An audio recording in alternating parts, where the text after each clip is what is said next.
na pahabain at gawing full-length? Actually, during editing, kinakausap ko na yung team.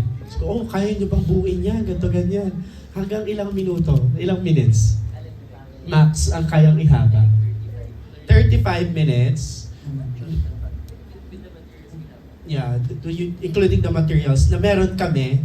Kasi talagang yung film is shoot namin for FAMAS, short film lang talaga. But marami pa kaming mga scenes doon na napakaganda na po pwede naming idagdag. But the totality of the editing, kumbaga pinaikli lang namin siya.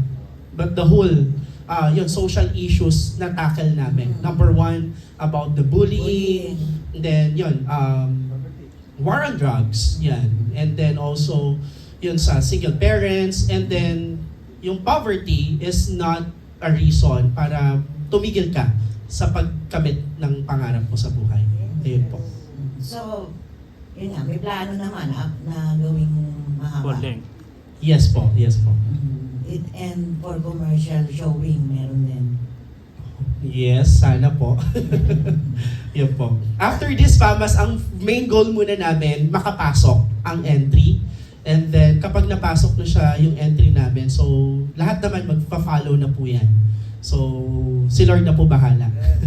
Tapos, Derek, bakit sabi mo nga marami ka ng materials, bakit ito yung napili mong for competition sa sa short film festival? Sobrang struggle ako that time to create a film na pang FAMAS. Teka lang.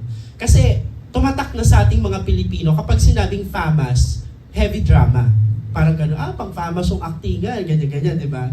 So that's the term. So hindi ako lumayo doon sa term na FAMAS na yan. And then during that time na we have shoot sa GMA, yung MACA, iniisip ko kung ano bang gagawin kong film? Wait, i-materialize ko muna. Isipin ko, okay, nakabuo na ako ng storyline.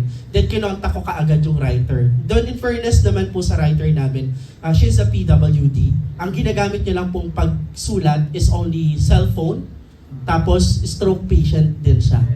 So talagang binigyan din namin ng opportunity na ibahagi niya yung kwento niya. And she's very creative. Yon, sa actually 1 week nga lang yun eh. Sabi ko, if hindi mo to kayang gawin, nahanap kami ng iba. Sabi niya, hindi direct, kaya ko yan. Okay, nagawa naman.